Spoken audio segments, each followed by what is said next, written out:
अर्जुन भाऊ खोतकर साहब, तुम आगे बढ़ो। खरं तर पूर्ण खात्री आहे या 1-2 दिवसामध्ये मातोश्री रोडची बैठक होणार आहे, त्यामध्ये मुख्यमंत्री महोदय आणि उद्धवजी ठाकरे साहेब मी स्वतः त्या बैठकीला हजर राहणार आहे।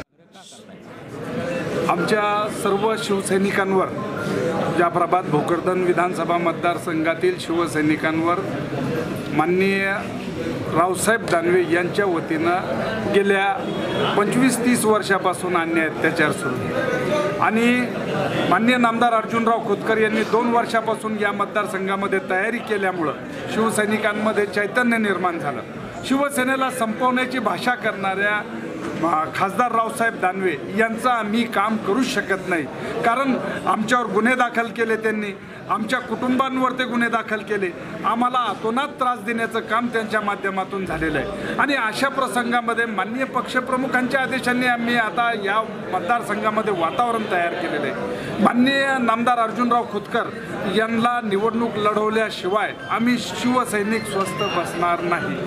ही जागा मैत्रीपूर्ण का असत नाही, पण इथे लढाई झाली पाहिजे आणि माननीय पक्षप्रमुखांनी सुद्धा माननीय नामदार अर्जुनराव खोतकर साहेबांना लढण्यासाठी परवानगी द्यावी अशी विनंती सुद्धा आम्ही या ठिकाणी आपल्या माध्यमातून करत आहोत। नेमकी तुमची मागणी काय आहे आणि तुमच्या मतदारसंघात नेमका कसा जात होता तो शिवसेना? आमची मागणी या ठिकाणी आम्ही अर्जुनभाऊ खोतकरांच्या बंगल्यासमोर ठिय्या आंदोलन उभं केलेलं आहे।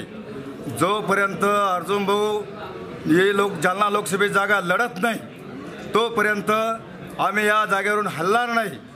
तेवढंच नव्हे तर ही जागा शिवसेनेला का सोडावी आणि अर्जुनभाऊंनी का लढावी या पाठीमागच्या अनेक भूमिका आहेत। त्या पलीकडे जाऊनही जी जनमानसं आहेत, जी जनभावना आहे, हे अर्जुनभाऊ खोतकरांच्या पाठीशी असून सामान्य जनता असेल, सर्व जाती धर्माची जनता असेल, ही अर्जुनभाऊच्या पाठीशी उभी आहे आणि जनतेचंच म्हणणं आहे की अर्जुनभाऊने या ठिकाणी लोकसभा लढावी, आम्ही त्यांना निश्चितपणे निवडून देऊ।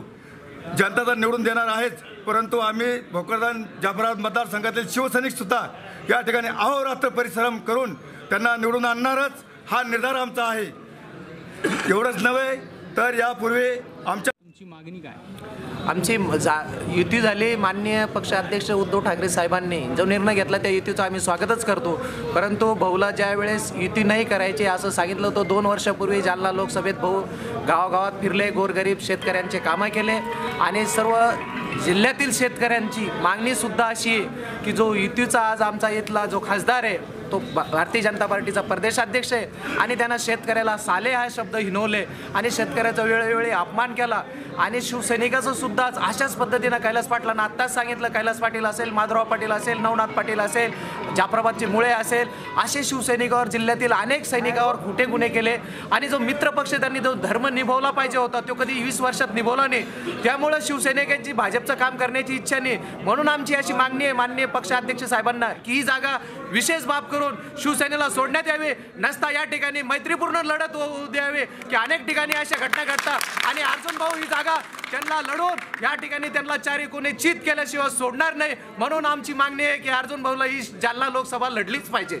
जोपर्यंत अर्जुन नाही, अंतिम निर्णय माझ्या हातात नाही, अंतिम निर्णय हा पक्षप्रमुख माननीय उद्धवजी ठाकरे यांच्या हातामध्ये आहे। यांच्या भावना निश्चितपणे समजू शकतो, कारण की ही सर्व मंडळी गेली वर्ष दीड वर्ष कामाला लागलेली आहे आणि त्यामुळं ही सर्व मंडळी पॅनिक झालेली आहे आणि ती आज इथपर्यंत येऊन पोहोचली। मी माननीय उद्धवसाहेब ठाकरेंच्या कानावरती यांच्या भावना निश्चितपणे टाकेल आणि खरं तर माझी प्रकृती बरी नसल्यामुळं मी मुंबईमध्ये नाही, मी यांच्याकडून म्हणजे पुढचे 2 दिवस हा अवधी मागून घेतलेला आहे. 2 दिवसामध्ये निर्णय मी या सर्व कार्यकर्त्यांना कळवेल. जसा माननीय उद्धव साहेबांकडून निर्णय मला येईल तसा निर्णय मी यांना कळवेल. पण हा निर्णय कसा होणार आहे भाऊ, म्हणजे 2 दिवसात काय होणार आहे? 100% निर्णय हा आमच्या बाजूचा होईल. आणि याच्यासाठी काय म्हणजे बैठक काय होणार, मुख्यमंत्र्यांसोबत होणार आहे? मुख्यमंत्री महोदय आणि माननीय उद्धवजी साहेब हे दोघं बसणार आहे जालन्याच्या जागा संदर्भामध्ये. एवढी वर्ष जागा त्यांनी लढली, आता 1 वर्ष ही संधी आम्हाला द्यावी अशा प्रकारची मागणी आम्ही त्यांच्याकडे केलेली आहे. आणि तेव्हा मला असं वाटतं त्यातून मार्ग निघू शकतो. कधी बैठक होणार आहे ती? आणि या माझी तब्येत बरोबर नसल्यामुळे मी मुंबईला नाही. उद्या येईल मुंबईला, त्यावेळेस मुंबईत आहे असं त्यांना कळवेल. 2 दिवसामध्ये होईल बैठक. भाऊ तुमचा अंतिम निर्णय काय असणार तुमचा स्वतः? नाही, माझा निर्णय ते मी तुम्हाला कळवलेलाच आहे. मैत्रीपूर्ण लढतीमध्ये जरी जागा नाही सुटली शिवसेनेला तर नाही, मैत्रीपूर्ण लढतीचा हा प्रस्ताव दिलेलाच आहे मी. काही ठिकाणी असं होतं की काही ठिकाणी युती होत नाही, पण त्या ठिकाणी अशा ठिकाणी मैत्रीपूर्ण लढत होते. तसा एक विषय आहे. जर उद्धव साहेबांनी भाजपकडून निर्णय दिला तर तुमची काय भूमिका असेल? नाही, मी तुम्हाला सांगितलेला माननीय उद्धव साहेबांचा निर्णय माझ्यासाठी अंतिम आहे. शिवसेनेची भावना मग नाही, मी शेवटी माझेच कार्यकर्ते आहेत, माझेच सहकारी आहेत, त्यांचाही विचार करावा लागेल ना. जनतेची पण ही इच्छा आहे की तुम्ही लोकसभा निवडणूक लढवाल. हो, तसा रेटा जनतेचा खूप रेटा आहे. पण मला असं वाटतं की जनतेचा आणि माझ्या भावनेचा विचार पक्षामध्ये होईल.